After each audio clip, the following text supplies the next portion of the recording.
पुरानी बात है। एक राज्य में एक बहुत ही अच्छा राजा हुआ करता था। राजा की एक बेटी थी, राजकुमारी ऋषिका। ऋषिका बहुत बुद्धिमान और सुंदर थी। दूर दूर के राज्यों में सब उसके बारे में जानते थे। एक दिन अचानक जंगल में शिकार करते वक्त राजा का देहांत हो गया। राजा का छोटा भाई अब नया राजा बन गया। नया राजा बहुत ही बेईमान था और अपने फायदे के लिए वो ऋषिका की शादी पड़ोस के एक दूसरे बेईमान राजा से करवा देना चाहता था।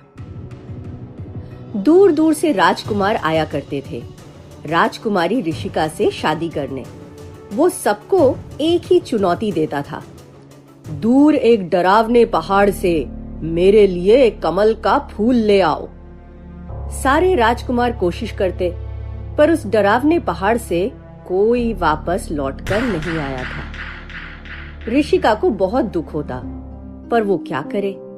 जब भी उसे अपने पिता की ज्यादा याद आती, वो जंगल में चली जाती। जंगल में एक बहुत बड़ा छायादार पेड़ था। ऋषिका को उस पेड़ की छांव में बैठकर ही सबसे आराम मिलता।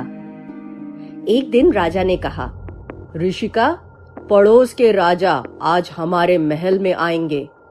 इसी राजा से मैंने तुम्हारी शादी पक्की कर रखी है। तुम उससे मिलने के लिए तैयार रहना। ऋषिका को बहुत गुस्सा आया। वो किसी हालत में इस पड़ोस के राजा से शादी करने को तैयार नहीं थी। ऋषिका वापस जंगल की तरफ गई। राजा ने अपने सिपाहियों को भी भेजा उसे ढूंढने के लिए, पर उस बड़े से पेड़ के डालों ने ऋषिका को पूरी तरह से छुपा लिया।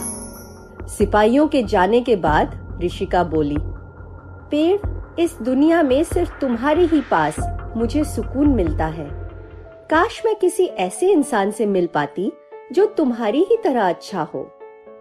अगले दिन हमेशा की तरह राजा के पास एक नया राजकुमार आया।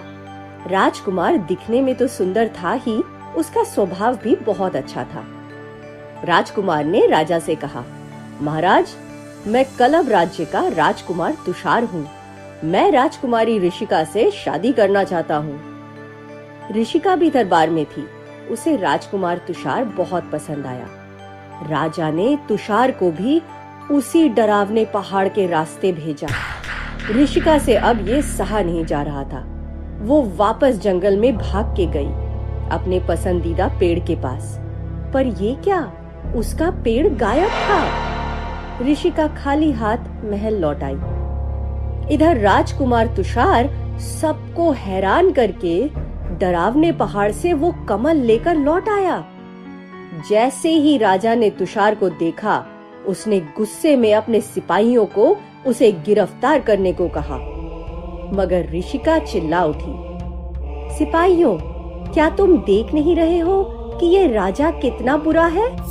अगर तुम्हें मेरे पिता याद है तो वही करो जो सही है।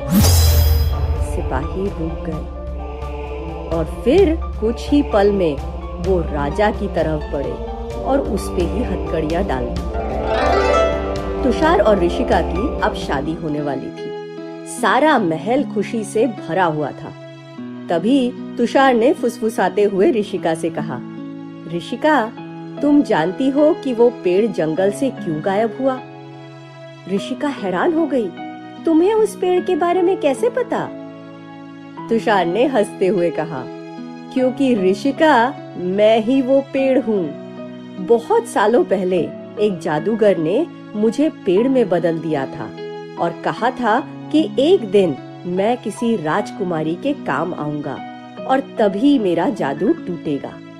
तुम्हें सिपाहियों से छुपाने की वजह से उसका जादू टूट गया और अब हम हमेशा के लिए खुशी खुशी रह सकेंगे।